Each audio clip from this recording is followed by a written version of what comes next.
వర్తమానమునకు పెట్టిన పేరేమిటంటే బ్రతుకును భవిష్యత్తును మార్చగల జాగరణ. బ్రతుకును భవిష్యత్తును మార్చగల జాగరణ. జాగరణ అంటే మెలకువగా ఉండడం. జాగరణ అంటే నిద్రను విడిచిపెట్టి మెలకువగా ఉండడం. దానికి మరింత జోడించవలసింది ఏమిటంటే ఆత్మీయంగా దైవ సన్నిధిలో గడపడం. ఆత్మీయంగా దైవ సన్నిధిలో గడపడం. ఇది జాగరణకు ఉన్నటువంటి బేసిక్ అర్థం. మనందరికీ ఈ జాగరణ అనుభవం ప్రతి శుక్రవారపు రాత్రి, చివరి శుక్రవారపు రాత్రి ఉంది. అలాగే జూలై మాసంలో కూడా మరొక జాగరణ రాత్రి దేవుడు చివరి శుక్రవారం రోజున మనకు అనుగ్రహించాడు. కాబట్టి మరొక జాగరణలోనికి దేవుడు మనకి కృప చూపించి నడిపించాడు. కాబట్టి ఈ జాగరణ మన బ్రతుకుని, మన భవిష్యత్తుని మార్చగలగాలి. ఏదో వచ్చాము వెళ్ళిపోయాము, ఆల్ నైట్ ప్రేయర్లో ఉన్నాము అని అనుకుంటే కాదు. దీనికి ఒక రిజల్ట్ ఉండాలి. అప్పుడే నువ్వు నిద్రను విడిచిపెట్టి ఇక్కడికి రావడంలో ఒక అర్థం ఉంది. ఆ రిజల్ట్ ఖచ్చితంగా కనబడే స్థితిని మనం కలిగి ఉండాలి. ఈరోజు అలాగ జాగరణ చేసి తన యొక్క బ్రతుకుని భవిష్యత్తుని మార్చుకున్నటువంటి మీ అందరికీ పరిచయం ఉన్నటువంటి ఒక స్త్రీని పరిచయం చేయబోతున్నాను. ఈమె రూతు గ్రంథము 3వ అధ్యాయంలో కనబడుతోంది. నయోమి అనే ఒక అత్తగారు, కోడలు వచ్చి రూతు. ఈ నయోమి తన కోడలైనటువంటి రూతుకి చెప్తున్నటువంటి మాట ఏమిటంటే, బోయాజు గురించి ప్రస్తావన చేస్తూ ఈ మాటలు రూతుకి చెప్తాం. ఆమె అత్తయ్యన నయోమి, నా కుమారి, నీకు మేలు కలుగునట్లు నేను నీ కొరకు విశ్రాంతి విచారింపవలసి దానను కదా. ఎవని పనికెత్తల యొద్ద నీవు ఉంటేవో ఆ బోయాజు మనకు బంధువుడు. ఇదిగో ఈ రాత్రి అతడు కళ్ళమున్న ఎవలు తుర్పారబట్టింపబోచున్నాడు. నువ్వు స్నానము చేసి తైలము రాసుకుని నీ బట్టలు కట్టుకుని ఆ కళ్ళమునకు వెళ్ళుము. ఈ ఆల్ నైట్ ప్రేయర్ అనగానే, చివరి శుక్రవారం వస్తుందనగానే ఒక రకమైనటువంటి సిద్ధపాటు, ఒక రకమైనటువంటి ఆశ, ఒక రకమైనటువంటి కుతూహలం ఆ కుటుంబాల్లో కనబడుతూ ఉంటుంది. ఈ కుటుంబాల్లో కనబడిన వారే ఆల్ నైట్ ప్రేయర్లో ఉండగలుగుతారు. ఈ ఆల్ నైట్ ప్రేయర్లో ఉన్నారంటే దాని అర్థం ఏమిటంటే ఆ కుతూహలం మీలో కూడా ఉందని అర్థం. లేకపోతే, కుతూహలం లేకపోతే దుప్పటి తను పెట్టి గుర్రే. ఈ జీవితాలు ఎందుకో అర్థం కానటువంటి బ్రతుకులు. ఆల్ నైట్ ప్రేయర్లో ఉండలేనటువంటి స్థితి. వారి గురించి మనం చింతించవలసిందే తప్ప, వారి గురించి విచారించవలసిందే తప్ప మరొకటి ఏమీ లేదు. అయితే మన గురించి ఆలోచన చేద్దాం. దేవునికి స్తోత్రం. ఈ నయోమి, బోయజు వాడు మన బంధువు.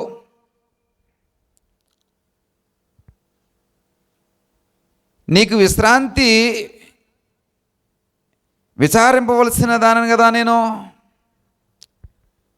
అత్తగారైనటువంటి నయోమి కోడల విషయమై ఒక చక్కటి ఆలోచన కలిగి ఉంది. ఏమిటి ఆలోచన అంటే, తన కోడలకి ఎలాగైనా సరే విశ్రాంతి, నెమ్మది, మంచి స్థితి సమాధానము తన యొక్క కోడల జీవితంలో తాను ఇవ్వాలని కోరుకుంటుంది, ఆశపడుతుంది. ఎంత మంచి అత్తగారండి. కాబట్టి దానికి ఒక మార్గం చెప్తుంది. ఏమిటంటే, బోయాజు అనేటువంటి ఒక మనుషుడు ఉన్నాడు. అతడు మనకి ఏమవుతాడంటే బంధువుడు అవుతాడు. బోయాజు మనకి బంధువు. అతడు ఈవేళ ఏం చేస్తున్నాడంటే, కళ్ళమును ఎవలు తూర్పార బట్టింప పోచున్నాడు. ఈ రాత్రి అతడు ఏం చేస్తున్నాడంటే, కళ్ళములో ఎవలను తూర్పారబడతా ఉన్నాడు. ఇది అతడు ఈ రాత్రి చేయబోయేటటువంటి పని. కాబట్టి నువ్వేం చేయాలా? స్నానము చేసి తైలము రాసుకొని బట్టలు కట్టుకుని కళ్ళమునకు వెళ్ళము.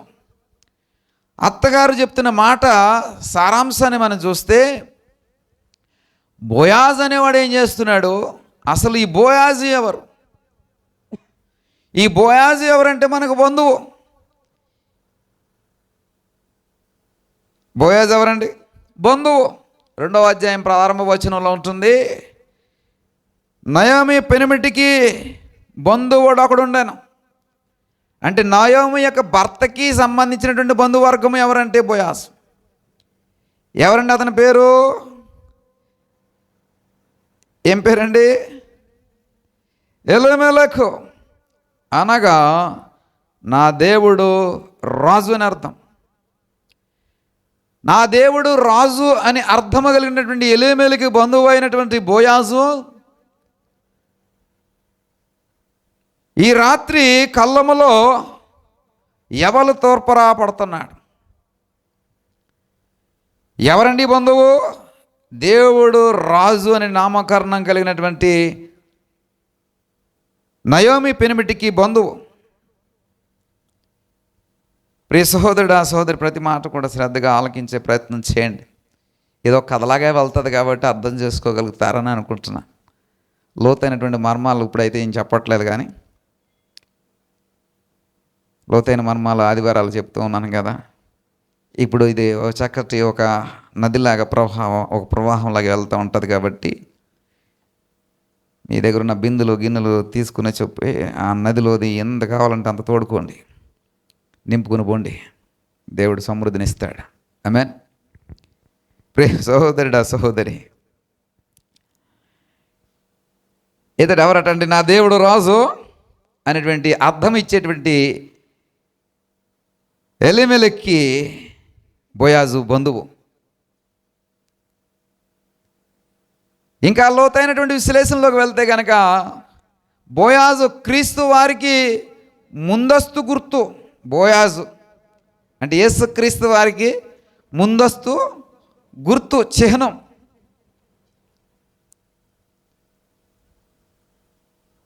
అలాంటి వ్యక్తి కళ్ళములో ఏం చేస్తున్నాడంటే ఎవలు తొరపరబడుతున్నాడు.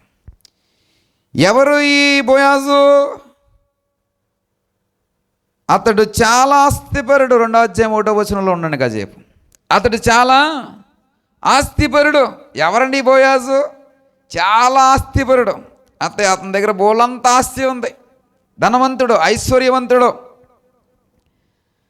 అతడు ఎలీమెలెకు వంశం వాడు. అంటే నా దేవుడు రాజు అనేటువంటి నామము కలిగినటువంటి ఎలీమెలెకుకి అదే వారసత్వంలో పిలువబడుతున్న వాడు ఎవరంటే బోయాజు. అతని పేరు బోయాజు. అతని పేరు బోయాజు. ప్రియ సహోదరుడా, సహోదరి,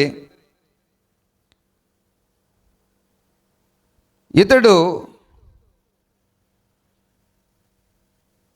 చనిపోయిన వారి ఎడల, ఇంకా బ్రతికి ఉన్న వారి ఎడలకు కూడా మేలు చేసేవాడు. 20వ వచనం 2వ అధ్యాయం. నిద్రపోతున్నారు ఎటుకొమ్మిది. బ్రతికి ఉన్న వారికి, సచ్చిన వారికి ఉపకారము చేయట మానని ఇతడు యెహోవా చేత ఆశీర్వదింపబడునుగా. కానీ తన కోడలతో నేను ఎవరటండి ఇతను? చచ్చిన వారికిని బ్రతికి ఉన్న వారికి కూడా ఉపకారము చేయటం మాననేటువంటి వాడు. బోయాజుకున్నటువంటి క్వాలిటీస్ లేదా బోయాజుకున్నటువంటి లక్షణాలు, బోయాజుకున్నటువంటి క్యారెక్టరైజేషన్ ఇక్కడ మీకు చెప్తున్నాను.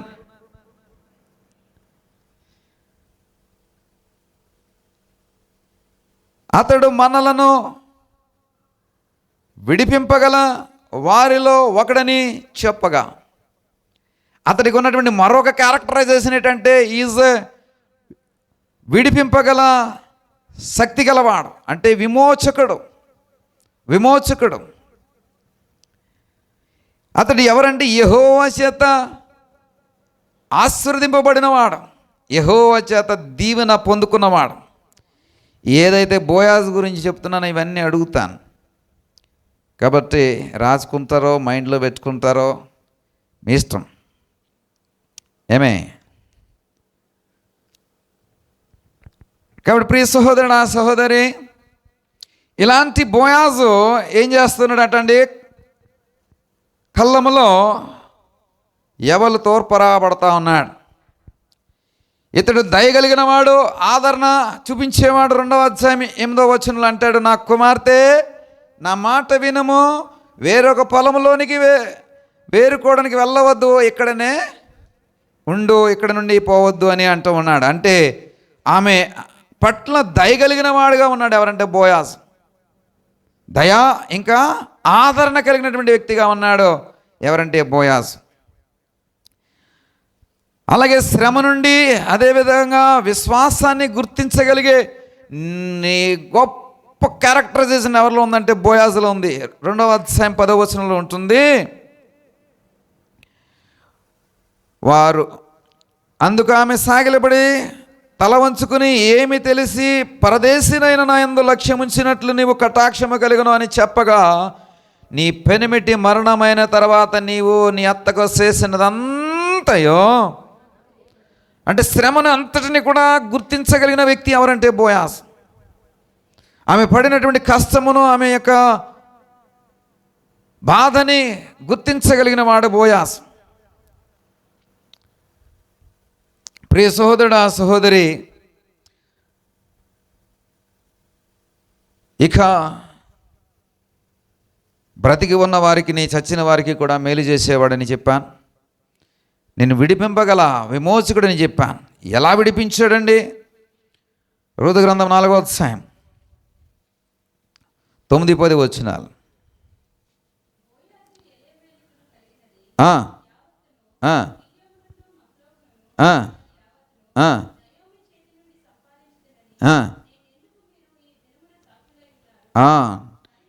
చాలండి. నేనన్నందుకు మీరు సాక్షులై ఉన్నారు. ఇప్పుడు బోయాజ్ అంటుకున్నాడు ఏమనంటే, అలేమేలుకు కలిగినది యావత్తు కూడా కిల్యోనునకు మహలోనుకును. ఈ కిల్యోను మహలోను ఎవరు? నయోమి లేదా ఎలీమెలెకు యొక్క కుమారులు. అంటే వారికి కలిగి ఉన్నదంతా కూడా ఇక్కడ బోయాజు ఏం చేస్తున్నాడంటండి? విడిపిస్తున్నాడు. యావత్తును నయోమి చేతి నుండి సంపాదించితనని నేను అన్నందుకు ఈ దినమున మీరు, అంటే వారికి కలిగినది అంతటినీ కూడా బోయాజు ఏం చేస్తున్నాడంటే విడుదల చేసి అది నేను సంపాదిస్తున్నాను. దీని అంతటికీ మీరు అందరూ సాక్ష్యం. నేను ఈ మాట అంటున్నాను, ఈ మాటకి మీరు అందరూ కూడా సాక్ష్యం. ఇజ్ ఏ విమోచకుడు, విడిపించగల సామర్థ్యము కలిగిన వాడు. ఎగ్జాక్ట్గా నీ ప్రభు అయిన యేసుక్రీస్తు వారికి ఇదే క్వాలిటీస్ ఉన్నాయి. ఏమిటి క్వాలిటీసు? నీ దేవుడు రాజు. ఇదే క్వాలిటీస్ నీ దేవుడైనటువంటి యేసుక్రీస్తు వారికి ఉన్నాయి. ఏటండి? బ్రతికిన వారికి, చచ్చిన వారికి కూడా మేలు చేసే గొప్ప గుణం ఆయనకుంది. ఇదే క్వాలిటీ ఆదరణ, ఇదే క్వాలిటీ దయా చూపించగలిగే గొప్ప గుణము నీ ప్రభువులో ఉంది. ఎంతటి దయ! అందరూ కూర్చుని రాళ్ళు రువ్వాలని చూస్తూ ఉంటుంటే మీలో పాపము చేయని వాడు ఎవడో ఆమె మీద మొదటి రాయి వేయండి. ఎంతటి దయ, ఎంతటి కరుణ! అయ్యా, వీరు ఏమి చేయించున్నారో వీరికి తెలియదు, వీరిని క్షమించుడి. ఎంత గొప్ప కరుణ, ఎంత గొప్ప ఆదరణ! మరొక క్వాలిటీ ఏమిటంటే ధర్మశాస్త్రమును అనుసరించేవాడు. రూతు విషయంలో నాకంటే కూడా నిన్ను ఏలుకోవడానికి లేదా నిన్ను వివాహము చేసుకోవడానికి మన సమీప బంధువు ఒకడు ఉన్నాడు. మన ధర్మశాస్త్ర ప్రకారము అతడు దాన్ని జరిగించవలసిన వాడై ఉన్నాడు. ఒకవేళ అతడు జరిగించలేకపోతే కనుక నేను జరిగిస్తాను అనేటువంటి ఆ మాటను బట్టి అతడు దేన్ని రెస్పెక్ట్ చేస్తున్నాడంటే ధర్మశాస్త్రం రెస్పెక్ట్ చేస్తున్నాడు. 3వ అధ్యాయం 13వ వచనంలో మాటలు ఉంటాయి, 12, 13లో ఉంటాయి. కాబట్టి ఈ బోయాజు ఎగ్జాక్ట్గా దేనికి గుర్తుగా ఉన్నాడంటే క్రీస్తు వారికి ముందొస్తూ గుర్తుగా ఉన్నాడు. యేసుక్రీస్తు వారు ఏదైతే గుణగణాలను కలిగి ఉన్నాడో, యేసుక్రీస్తు వారు ఏదైతే లక్షణాలు కలిగి ఉన్నారో ఆ గుణగణాలన్నీ కూడా బోయాజులో ఉన్నాయి. ఇప్పుడు భౌతికపరమైనటువంటి వంశావళి ప్రకారము యేసుక్రీస్తు వారికి బోయాజు ముత్తాత అవుతాడు. ముత్తాత అంటే ఖచ్చితంగా యేసుక్రీస్తు వారికి ముందస్తు చిహ్నం ఎవరంటే బోయాజు. వీడికి అన్నీ తాత పోలికలే అంటారు. ఇదన్నీ మీ ఇంట్లో ఎవరికైనా ఈ ఉన్నదా అంట, మా ముత్తాతకు ఒకడికి ఉందండి, ఈ కోపం మా ముత్తాతకు ఒకడికి ఉండేది ఏమమ్మా అంటారు. ఇప్పుడు ప్రియ సహోదరుడా, సహోదరి, ఈ వంశావళి కూడా మీకు తెలియాలిగా. 4:17లో పెరేసు వంశావళి ఏదనగా పెరేసు హెస్రోనును గనను, హెస్రోను రామును గనను, రాము అమినాదామును గనను, అమినాదాబు నయోజోమును గనను, నయాజోము సల్మాను గనను, సల్మాను బోయాజును గనను, బోయాజు ఓబేదును గనను, ఓబేదు యెషయా ఎవరిని కన్నాడు? దావీదు ఎవరిని కన్నాడు? సొలొమోను అనొద్దు, దావీదు యేసుక్రీస్తు వారి వంశవారు. యేసుక్రీస్తు వారి దగ్గరికి వచ్చాను, దావీదు రాజా హోసన్న అని పాట పాడుతూ ఉంటాం కదా. కాబట్టి మళ్ళీ ఇప్పుడు సొలొమోను అంటే సొలొమోను కొడుకు, మళ్ళీ ఆ సొలొమోను కొడుకు ఇన్ని పట్టుకుంటే ఇప్పుడు తెల్లారిపోద్ది, ఆల్రెడీ ఎక్కడ అయిపోద్ది, వంశవాళ్ళ దగ్గర అయిపోద్ది. కాబట్టి దావీదు ఎక్కడ వచ్చాడండి? యేసుక్రీస్తు వారు ఎక్కడ? దావీదే. కాబట్టి ఇది ఎవరన్నా బోయాజు ఏమవుతున్నాడండి ఇక్కడ? ముత్తాత. కాబట్టి ముత్తాత పోలికలన్నీ ఎవరికి వచ్చాయండి? యేసుక్రీస్తు వారికి వచ్చాయి. కాబట్టి ముందస్తు గుర్తుగా బోయాజు యేసుక్రీస్తు వారికి ముందస్తు గుర్తుగా ఉన్నాడు. కాబట్టి ఇలాంటి గుణగణాలు కలిగినటువంటి బోయాజు దగ్గరికి నువ్వేం చేయాలా? ఈ రాత్రి వెళ్ళాలా? ఇలాంటి గుణగణాలు కలిగినటువంటి యేసయ్య దగ్గరికి ఈ రాత్రి మనం అందరం ఎందుకు వచ్చామండి? ఆయన ఆదరణ కలిగి ఉంటాడని, కరుణ చూపిస్తాడని, మన రాజని, మనల్ని విమోచకుడని, అందరి విషయంలో మేలు చేసేవాడని. ఏమ్మా, ఎక్కడికో పోవద్దు, ఇక్కడే ఉండి ఈ రాళ్ళనాటి ప్రేర్ల నుండి ఇక్కడే పరగేరుకోండి అంటున్నాడు కదా. కాబట్టి ఇక్కడికి వచ్చి దేవుని సన్నిధిలో వేరుకోండి. మీకు ఇందాక చెప్పాను, ఈ నదిలో మీకు చెంబులు ఉన్న బిందులు ఉన్న ఎన్ని ఉంటాయని నింపుకుని పట్టుకుపోండి అని. కాబట్టి ఈ రాత్రి వచ్చి ఎంత కావాలంటే అంత పట్టుకుపోండి అని ఎందుకు వచ్చామండి? ఆ దేవుడు ఎంత కావాలంటే అంత సమృద్ధినిచ్చే దేవుడు అని మనం వచ్చాం కదండి. మన శ్రమను గుర్తించే దేవుడు ఆయన, మన ఇబ్బందులను గుర్తించే దేవుడు ఆయన, మనకున్న విశ్వాసాన్ని గుర్తించే దేవుడు ఆయన, మన నమ్మకాన్ని గుర్తించే దేవుడు ఆయన. బోయాజు మాదిరి. అంతేకాదు, మనల్ని విమోచించగల శక్తి బోయాజుకి, రూతుని విడిపించగలిగే శక్తి ఎలాగుందో మన అందరిని విడిపించగలిగే శక్తి యేసుక్రీస్తు వారిలో ఉంది. అందుకనే యేసుక్రీస్తు వారి యొక్క సన్నిధిలో ఈ రోజున మనము ఆల్ నైట్ ప్రేయర్కి వచ్చాం. రాత్రి ఆయన సన్నిధిలోకి వచ్చాం. ఈ రాత్రి బోయాజు ఎక్కడున్నాడు? కల్లములో ఉన్నాడు. ఎక్కడున్నాడండి? కల్లములో ఉన్నాడు. కల్లము అనగా తీర్పు జరిగే స్థలము. తీర్పు జరిగే స్థలము. ఏంటి తీర్పు? పొట్టేమిటో గింజేంటో తేలిపోద్ది. కల్లంలో ఏం చేస్తారండి? తొరపొర పట్టడం అంటే నూర్చడం. ధాన్యాన్ని నూర్చే అనుభవం నాకు ఉంది, మీలో చాలామందికి ఉందనుకుంటున్నా. ఈ ధాన్యమును ఏం చేస్తారండి? కళ్ళములో వేసి నూరుస్తూ ఉంటారు. నూరుస్తుంటుంటే ఏమవుతూ ఉంటుందండి? గింజలన్నీ రాలుతాయి. ఈ రాలినటువంటి గింజల నుంచి ఈ ఎండుగడ్డి అంతా సెపరేట్ చేసేస్తారు. సపరేట్ చేసిన తర్వాత ఈ గింజలన్నింటినీ తీసి రాశిగా పోసి దీన్ని ఏం చేస్తారంటే గాల్లో చాటలు అంటారు. చాటలు మీకు తెలుసు. తీసి గాల్లో ఎగరబెడతా ఉంటుంటే పుట్టంతా ఎగిరిపోతూ ఉంటుంది. గింజలన్నీ కింద పడుతూ ఉంటాయి, పుట్టంతా ఎగిరిపోతూ ఉంటుంది. ఏం తేలిపోతుందండి అక్కడ? పొట్టేంటో గింజ ఏంటో తేలిపోతుంది. అంటే తీర్పు జరిగిపోతుంది అక్కడ. తీర్పు జరిగే స్థలం అది. తీర్పు జరిగే స్థలం అది. ఇంకా ఈ కళ్ళమునకు మరొక గుర్తు ఏమిటంటే దేవుని యొక్క బలిపీఠము కట్టబడినటువంటి స్థలం అది. దావీదు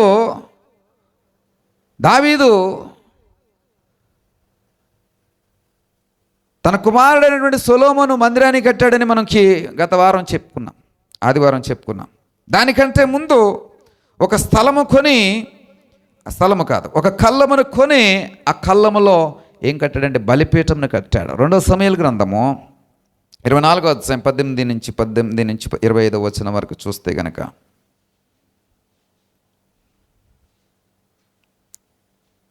రెండవ సమూయేలు గ్రంథం 24వ అధ్యాయం 18 నుండి, ఆ దినమున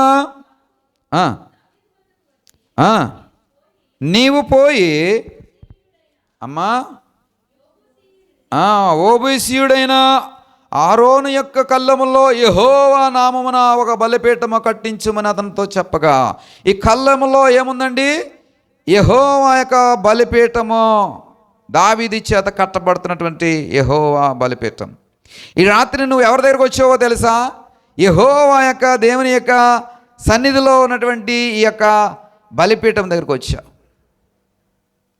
ఈ బలిపీఠము ఎవరి దగ్గర కొనమంటున్నాడంటే, ఓబీసీయుడు అయినటువంటి ఆరోను యొక్క కళ్ళములో నువ్వు ఆ కళ్ళమును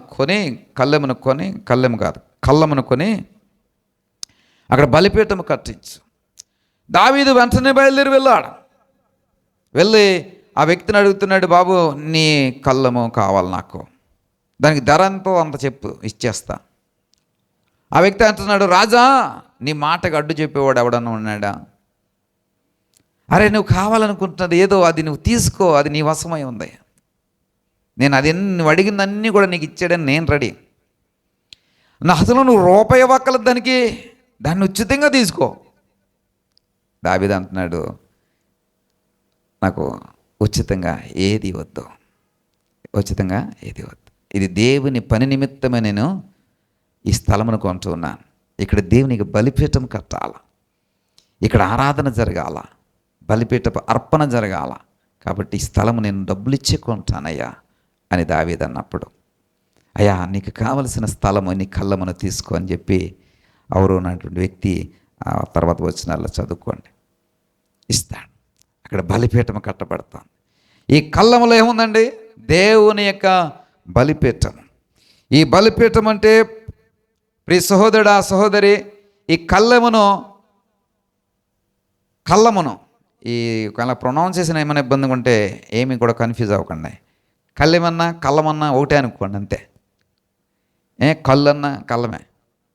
ఈ కళ్ళమును చేసే అనుభవం మీలో ఎంతమందికి ఉందో మాకు తెలియదు, కానీ ఈ కళ్ళము చేసే రీతి ఎలాగ ఉంటుందంటే, ఆ పొలములో ఆ దుబ్బులు ఉంటాయి కదా, వరిచేలు దుబ్బులు ఉంటాయి కదా, ఈ దుబ్బులు కోసేస్తారు. ఎంతవరకు? ఒక జానడ పైకి కోస్తారు, జానడ పైకి కోస్తారు. అది వాక్యంలో కూడా చెప్పారు, పైకి కొయ్యాలి, కొంత పరగా విడిచిపెట్టేయాలి. అది పేదలకి. కోసేటప్పుడు కొంచెం పైకి కొయ్యాలి. ఇవన్నీ కూడా బైబిల్లో ఉంటాయి, ఇవన్నీ ఇప్పుడు వాక్యం కాదు. ఈ కళ్ళము తయారు చేసే క్రమంలో ఏం చేస్తారంటే, కొంత స్థలము ఆ ట్రాక్టర్ తిరగడానికో లేకపోతే ఆ జోడెద్దులు తిరగడానికో వీలుగా కొంత స్థలంను ఏం చేస్తారంటారంటే, అక్కడ ఉన్నటువంటి దుబ్బులు, ఆ వరి దుబ్బులన్నిటినీ కూడా తీసివేసి దానిని చదును చేస్తారు. ఎంతగా అంటే అక్కడ చిన్న రాయి కూడా లేకుండా, ఒక దుబ్బు కూడా లేకుండా, ఒక గడ్డి కూడా లేకుండా చదును చేస్తారు. మెత్తగా ఉన్నటువంటి స్థలం. దాని మీద దింస వేసి కొడతారు. దింస అంటే తెలుసా? మనము వేసే అరకు డ్యాన్స్ కాదు, దింస. దింసేనా అంటారు దాన్ని, మీకు తెలియదా? దేవుని స్తోత్రం. ఒక కర్ర చేతి కర్ర పెట్టి కింద చిన్న దెబ్బలాగా ఉంటుంది, అంటే చెక్క ముక్క పేద బరువు అయింది, దాన్ని పెట్టి కొడుతూ ఉంటుంటే ఈ స్థలం అంతా కూడా ఏమైపోతుంటుంది, సదునైపోతుంది, సెట్ అయిపోతుంది. ఈ కళ్ళము చాలా సపరేట్గా, చాలా శుభ్రముగా, ఇంకా డైరెక్ట్గా చెప్పేది ఏంటంటే పవిత్రముగా మార్చబడుతుంది. ఎందుకని అక్కడ తీర్పు జరగబోతాం. ఇక్కడ పొట్టు ఏమిటో గింజ ఏంటో తేలిపోయే ఒక ప్రక్రియ అక్కడ జరగబోతుంది. కాబట్టి అది ఎలా ఉండాలంటే చాలా నీట్గా ఉండాలి. ఈ వరి దుబ్బులు చిన్నప్పుడు ఈ కట్టేత అంటారు, దాన్ని ఏమంటారండి, కట్టేత అంటే పనులన్నీ కట్టుకొని మోపులు కట్టి నెత్తి మీద పెడితే అవన్నీ పట్టుకెళ్ళి ఇస్తే దాన్ని ఏం చేస్తారంటే కుప్పేస్తారు, ధాన్యం కుప్ప అంటారు దాన్ని. ఆ తర్వాత కుప్పేసిన తర్వాత కుప్పేస్తే కొన్ని రోజులకి అది అలాగ ఉంచితే ఎన్ని రోజులైనా ఉంటుంది, వర్షం వచ్చినా లోపలికి నీళ్ళు వెళ్ళవు అన్నమాట. ధాన్యం కుప్పలు అంటారు. కాబట్టి ఈ కళ్ళములో బోయాజు ఇప్పుడు ఏం చేయబోతున్నాడంటే యావలను తొర్పరబడతా ఉన్నాడు. ధాన్యాన్ని మన సైడ్ అయితే ధాన్యాన్ని పెడతారు, అక్కడ యావలు అంటే బార్లీ మనకు జ్వరం చేసినట్టు బార్లీ నీళ్ళు తాగుతుంటాం కదా, దాన్ని బార్లీని యావలు అంట. యావల్లోనూ తొర్పరబట్టడం అంటే వాటిని పొలంలో నుంచి గడ్డి నుంచి, లేకపోతే దానికి ఉన్నటువంటి కాడల నుంచి బార్లీ గింజల్ని సెపరేట్ చేయడం.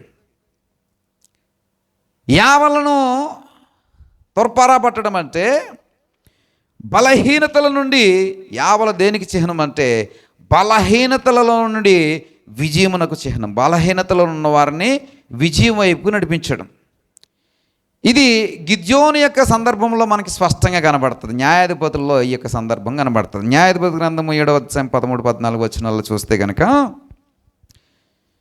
విక్టరీ అట్ వీక్నెస్, గిద్యోను వచ్చినప్పుడు వివరించుచుండెను. ఎట్లనగా అదేమనగా యవల రొట్టె ఒకటి దొర్లి ఒక గుడారములోనికి వచ్చి దాన్ని పడగొట్టి తలకిందులు చేసినప్పుడు ఆ గుడారము పడిపోయినని చెప్పాను. ఒక యావల రొట్టె బలహీనులైనటువంటి గిద్యోను యొక్క కళ యొక్క భావాన్ని మనం చూస్తే కనుక గిద్యోను చాలా బలహీనుడు.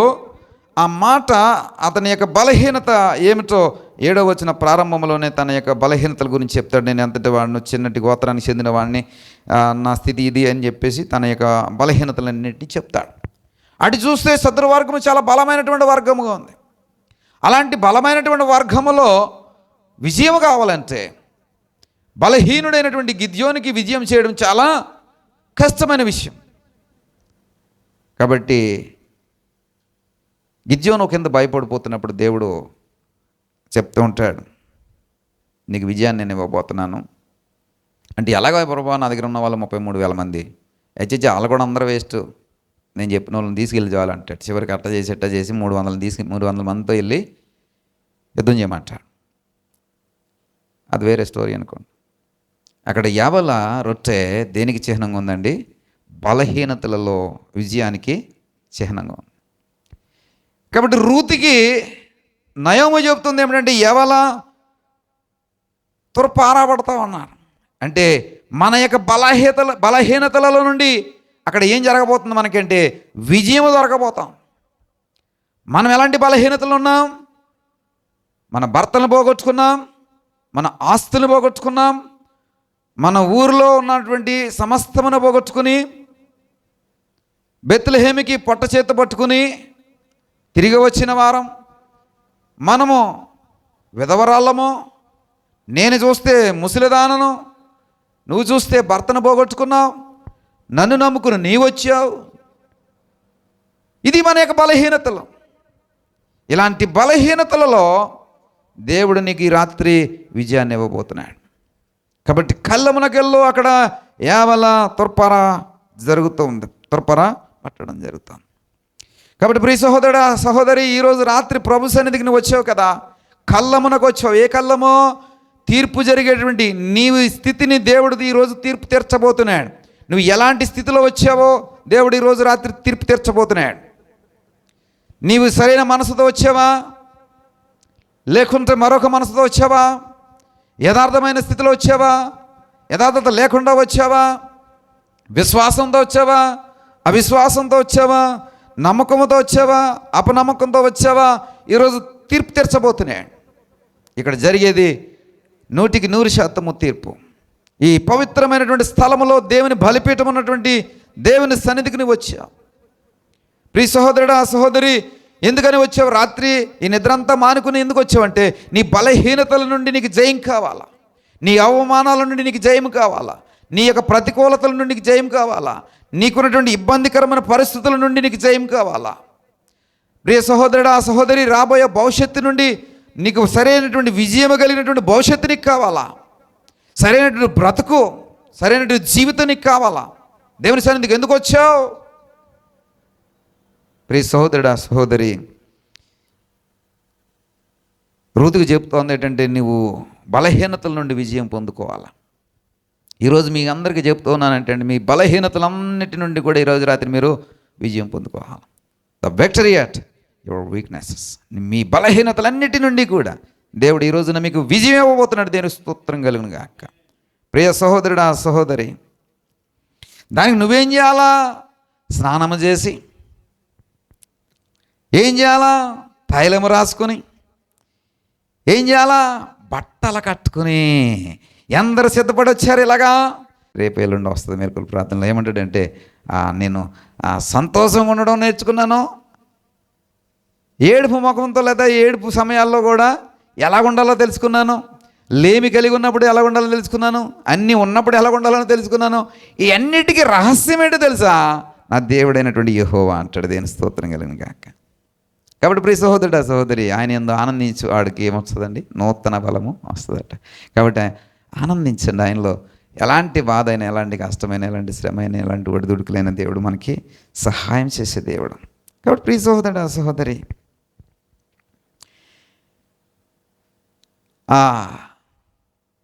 అలా సిద్ధపడి రావాలి దేవుని సన్నిధికి. ఆల్నైట్ ప్రేయర్ అంటే అలాంటి సిద్ధపాటు రావాలి. అలాంటి ఇస్త్రీ మడతలు వేసుకుని రావాలి దేవుని స్తోత్రం. ఆదివారం ఆల్నైట్ అనే కాదు, ఏ సమయమైనా దేవుని సన్నిధికి వచ్చేటప్పుడు ఇస్త్రీ మడత సరిగిపోకూడదండి. సరిగిపోవడం అంటే నలగకూడదు, అంతే. దేవుని స్తోత్రం. అలా రావాలా. అప్పుడు దానికి అర్థం ఏంటంటే వీఆర్ రెడీ, అంటే మనం సిద్ధపడి వచ్చామనేది ఎలా తెలుస్తుందని మనకి మొదట పెళ్ళికి వచ్చామా లేదా ఎలా తెలుస్తుంది? మొన్న ఆవిడ చూసామన్నా, నీ అమ్మ బర్త్డే అంటే సిద్ధపడి వచ్చింది కాబట్టి బర్త్డే అని అడిగాం. అలా కాకపోతే అడుగుతామా? కాబట్టి ఎప్పుడు అలాగే సిద్ధపడి వస్తే దేవుని సన్నిధి కాబట్టి ఇలా సిద్ధపడి వస్తున్నారు అనుకోవచ్చు. కాబట్టి ప్రియ సహోదరుడా, సహోదరి, దేవుని సన్నిధికి వచ్చేటప్పుడు ఎలా రావాలంటే సిద్ధపడి రావాలి. స్నానం అంటాడు పౌలు వారు. ఏమంటారంటే మీరు ఉదక స్నానము చేసి. ఉదక స్నానం అంటే, ఉదక అంటే ఉదుక్కున, వేడి నీళ్ళ స్నానం. వేడి నీళ్ళ స్నానం చేసి రండి. తైలాభిషేకము, చక్కటి పెర్ఫ్యూమ్, చక్కటి తైలము పూసుకుని రండి. మూడవది చక్కటి వస్త్రములు ఎల్లప్పుడూ అంటాడు. ఎల్లప్పుడూ తెల్లటి వస్త్రాలే కట్టుకుని రండి. కోల్ఫారాల్లా కాకుండా తెల్లటి వస్త్రాలు అంటే శుభ్రమైన బట్టలు వేసుకుని రండి. ఏమే, నేను అలాగా కోల్డ్ ఫారంలాగే వస్తూ ఉంటాం, తెల్లటి షర్టు, తెల్లటి ఇది. కాబట్టి ప్రియ సహోదరుడా, సహోదరి, ఇవన్నీ ఒక క్రమం, ఒక క్రమశిక్షణ, ఒక అలా ఏమంటారు, మన యొక్క క్యారెక్టరైజేషన్ని ఎదుటి వారికి వ్యక్తం చేసేటటువంటి లక్షణాలు ఇవన్నీ కూడా ఇవి నేర్చుకోవాలి, అలవాటు చేసుకోవాలి ప్రియ సహోదరుడా, సహోదరి. కాబట్టి రూతుకి అత్తగారు చెప్తున్నటువంటి మాట తూచా తప్పకుండా రూతు గారు చేస్తావన్నారు. అలాగే అత్త, నువ్వు ఏమి చెప్తే అదే చేస్తా, నువ్వేం చెప్తే అదే చేస్తా. కాబట్టి రూతు అంతే విధంగా సిద్ధపడి ఏం చేసిందంటే, అతడు అన్నపానములు పుచ్చుకొనుట చాలించే వరకు నీవు అతనికి మరుగైండము. అతడు పండుకున్న తర్వాత పండుకున్న స్థలమునకు గుర్తెరిగి లోపలికి పోయి అతని కాళ్ళ మీద నున్న బట్ట తీసి వండుకున్న వలను నువ్వు చేయవలసిన దానిని అతడు నీకు తెలియచేయనని ఆమెతో చెప్పగా, ఆమె నువ్వు సెలవిచ్చినదంతయో చేసేదనని చెప్పి. చూడండి, అత్తగారు ఏదైతే చెప్పిందో సెలవిచ్చినదంతా చెప్పి చేస్తానంట. ఈ రోజున మీకు నేను ఏదైతే చెప్తున్నానో అదంతా మీరు చేసేవారుగా ఉండాలి. ఇక నుంచి ఎలా అంటుంది, నువ్వు చెప్పినదంతయో నేను చేసేదను. అలాంటి సిద్ధపడరండి. మీ సిద్ధపాటు మీ వస్త్రాల్లో కనబడిపోద్ది. మీ సిద్ధపాటు ఎలాగ మీరు వచ్చే విధానాన్ని బట్టి అర్థమైపోద్ది. మీ సిద్ధపాటు మీరు పట్టుకున్న బైబిల్ని బట్టి అర్థమైపోద్ది. మీ సిద్ధపాటు ఎక్కడ అంటే మన యొక్క నడవడికలు కనబడిపోద్ది. కాబట్టి ప్రియ సహోదరుడు సహోదరి, నువ్వు చెప్పినదంతయు చేసేది నా అత్త అని అంటుంది.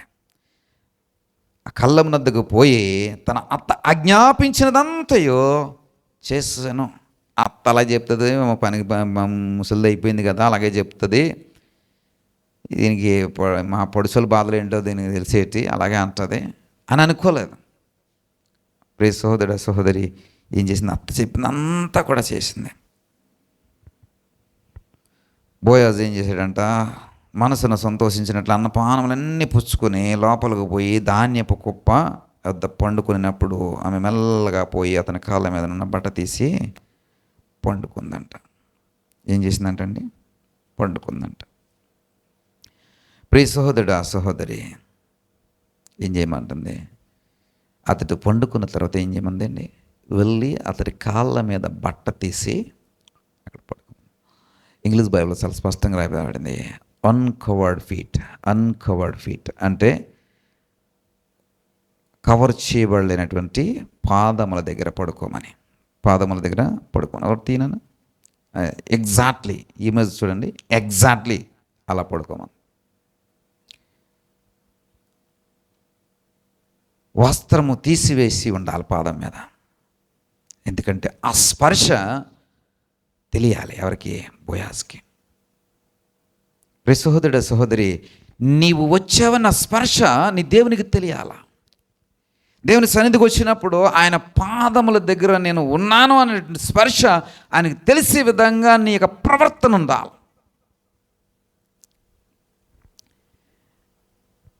నేను ఎప్పుడన్నా అలసి వచ్చి పడుకుంటూ ఉంటాను.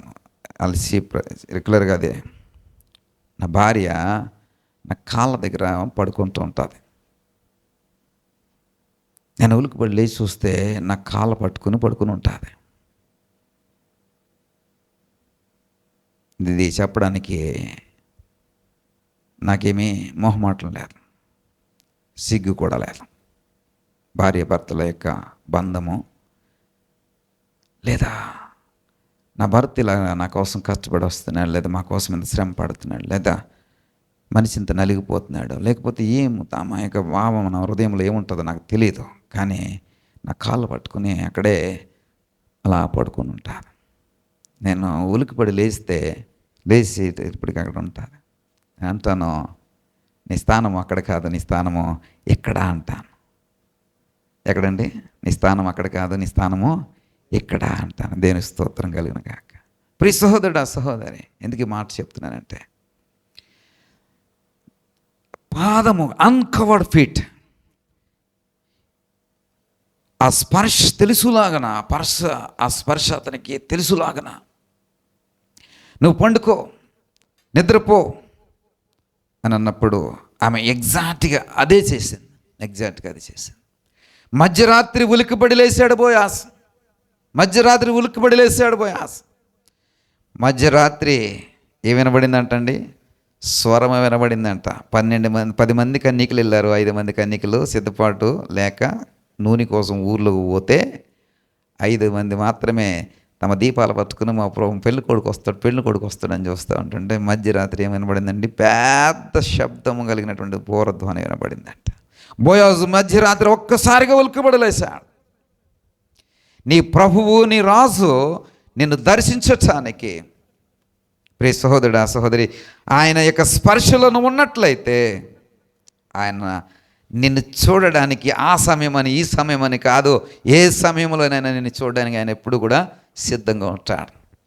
నిన్ను కాపాడేవాడట, కునుకడట, నిద్రపోడట.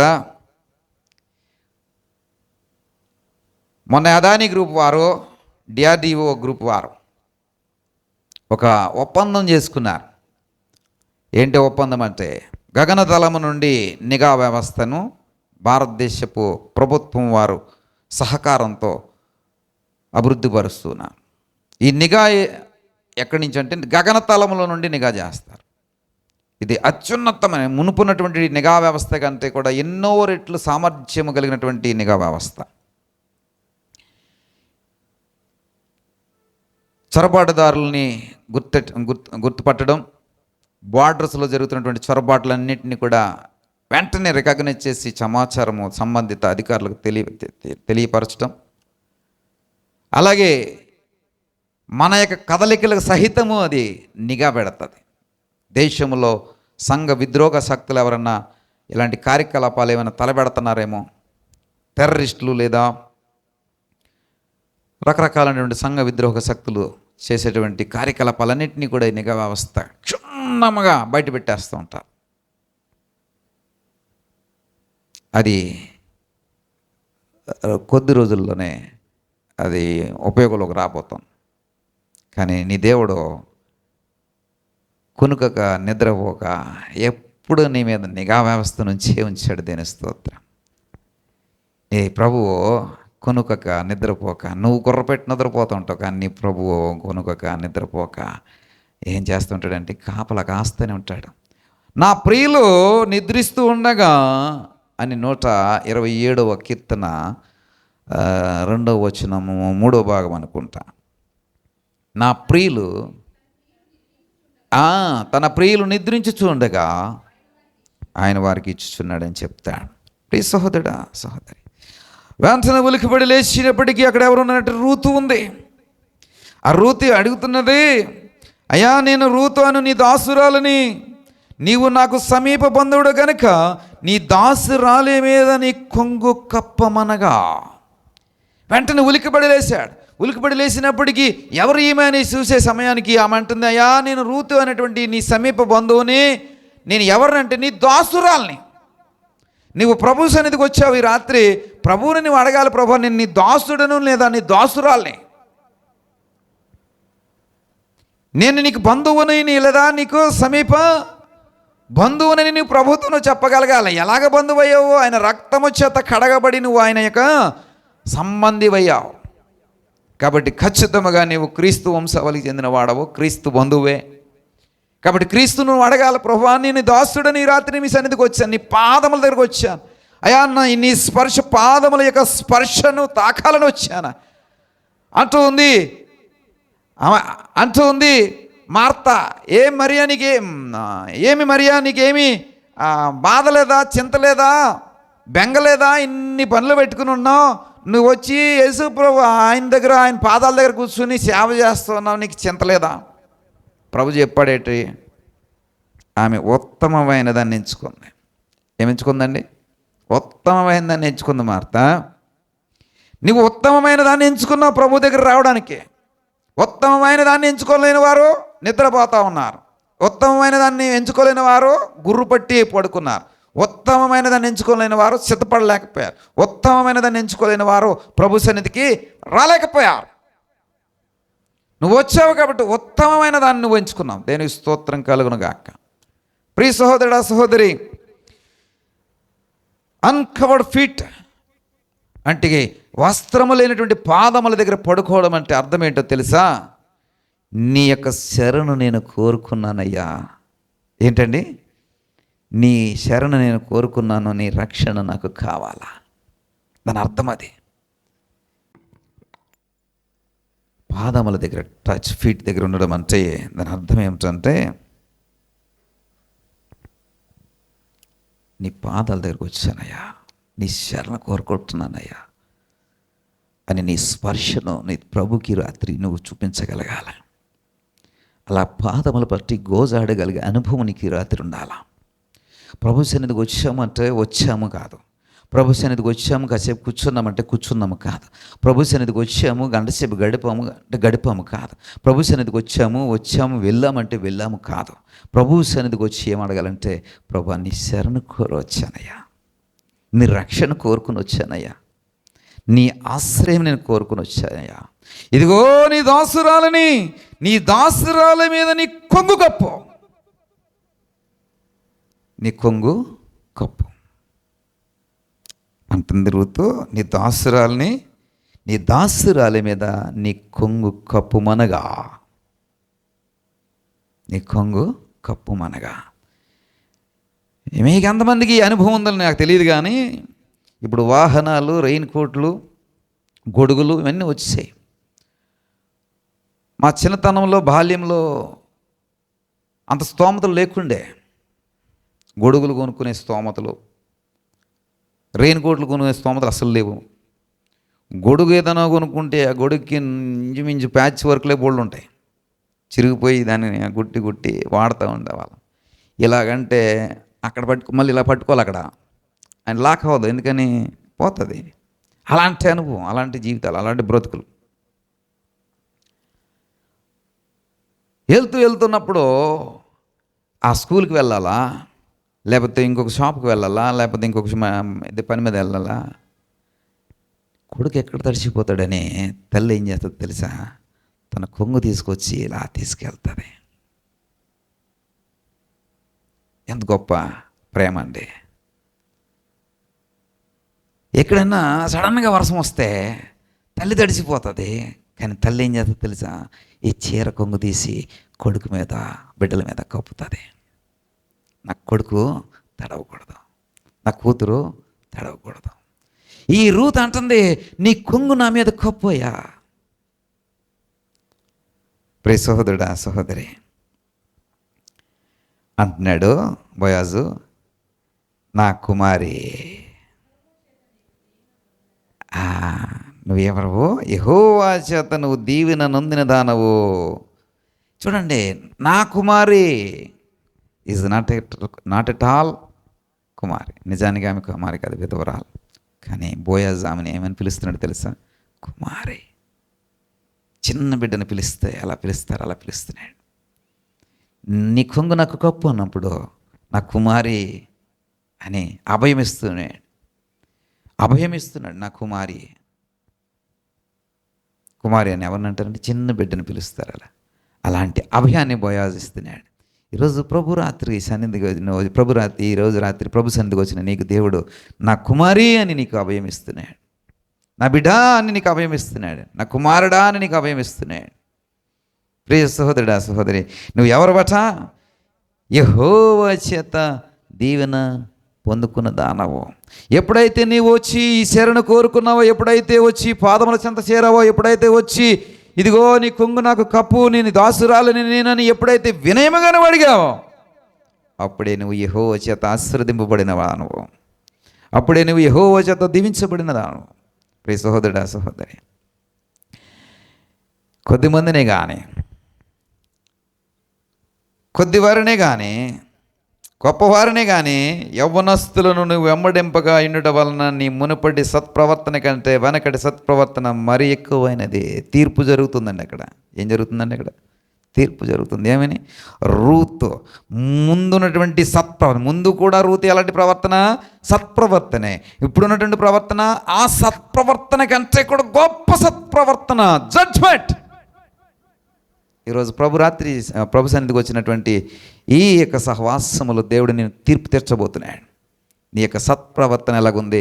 మునుపటి సత్ప్రవర్తన ఎలాగుంది? ఇప్పుడు దేవుని సన్నిధికి వచ్చినప్పుడు నీ సత్ప్రవర్తన ఎలాగుంది?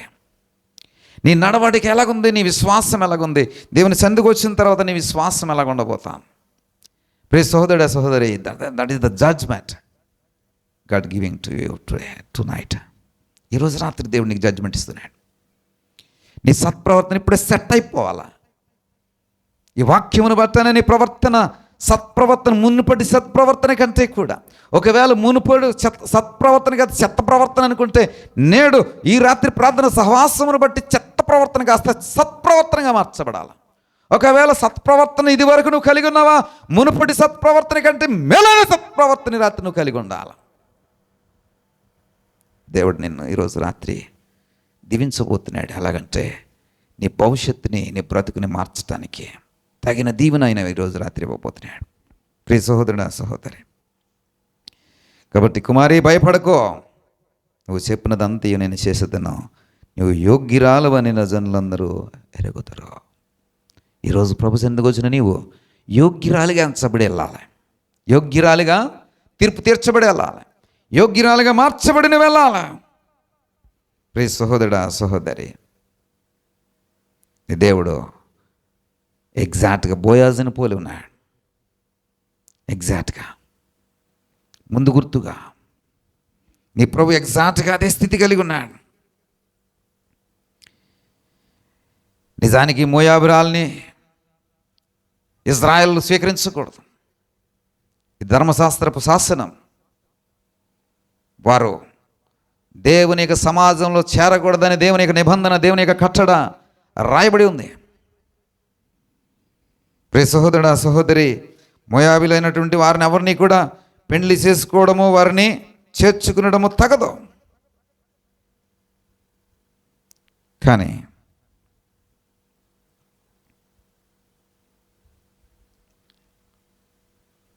తన యొక్క సత్ప్రవర్తన బట్టి ధర్మశాస్త్ర నిబంధనని మార్చివేసింది రూతు.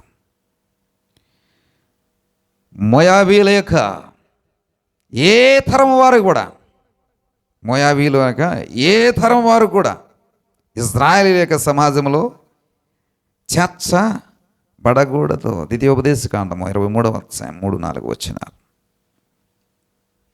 23:3-4.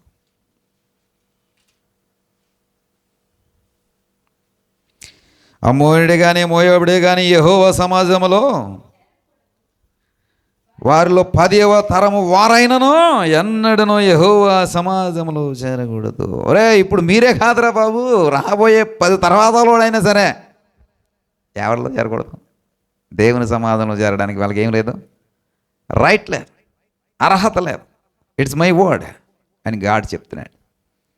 అలాంటి దేవుని యొక్క శాసనాన్ని సహితము తన యొక్క సత్ప్రవర్తన బట్టి రూతు ఏం చేస్తుందండి, మార్చగలిగింది. బోయాజు అంటున్నాడు, కుమారి డోంట్ వరీ, భయపడకు. ప్రియ సహోదరుడా, ఎంతటి ఆశీర్వాదం అంటే, ఇలాంటి మోయాబీలు ఇజ్రాయేలీలో చేర్చబడకూడదు, మోయాబీలు ఇజ్రాయేల్ సమాజంలో స్థానం లేదో, ఈనాటి వారమే కాదు రాబోయే 10 తరాలైనా సరే ఎప్పటికైనా మోయాబీలు ఇజ్రాయేల్ యొక్క సమాజంలో చేర్చబడడానికి దేవుడైన యెహోవా అనుమతి ఇవ్వలేదు. అలాంటి మోయాబురాలికి దేవుడు ఇచ్చినటువంటి ఆశీర్వాదం ఎంత గొప్పగా ఉందో తెలుసా? 4వ అధ్యాయం 10వ వచనం. అందుకు పురద్వారం నుండిన ప్రజలందరూ పెద్దలను మేము సాక్షులము, యెహోవా నీ ఇంటికి వచ్చిన ఆ స్త్రీని ఇజ్రాయేలులో వంశంలో వర్ధిల్ల చేసిన రాహేలును పోలిన దానిగాను, లేయాను పోలిన దానిగాను చేయనుగాక. ఎంత గొప్ప ఆశీర్వాదం తెలుసా అండి. ఇప్పుడు మామూలుగా రూత్ అయితే మోయాబురాలు ఇజ్రాయేలీల యొక్క వంశాభివృద్ధికి ఏ విధంగా కూడా అర్హత లేనటువంటి ఒక సామాన్యమైన పాపిష్టి జనాంగంలో నుంచి వచ్చినటువంటి ఒక స్త్రీ. ఇప్పుడు రూతుని దేవుడు ఎలా మార్చేశాడట? ఇజ్రాయేలు యొక్క వంశావళిని వృద్ధిపరిచినటువంటి రూతు మాదిరిగా, రాహేలు మాదిరిగా, లేయా మాదిరిగా దేవుడు ఎవరు మార్చేశాడంట? రూతుని మార్చేశాడంట. దేవునికి స్తోత్రం. మత్తయి సువార్త 1వ అధ్యాయంలో స్పష్టంగా రూతు పేరు క్లియర్ కట్గా రాయబడి ఉంటారు. ప్రియ సహోదరుడా, సహోదరి, అంత గొప్పగా మార్చివేయబడిందండి. తన భవిష్యత్తును మార్చుకుంది, తన బ్రతుకును మార్చుకుంది. ఎలా తెలుసా? రాత్రి సమయంలో మరి దేవుని సన్నిధికి వచ్చి, బోయాజు పాదముల సన్నిధికి వచ్చి జాగారము చేసి, రాత్రంతా జాగారము చేసి, రాత్రంతా బోయాజు కాళ్ళ దగ్గర జాగారము చేసి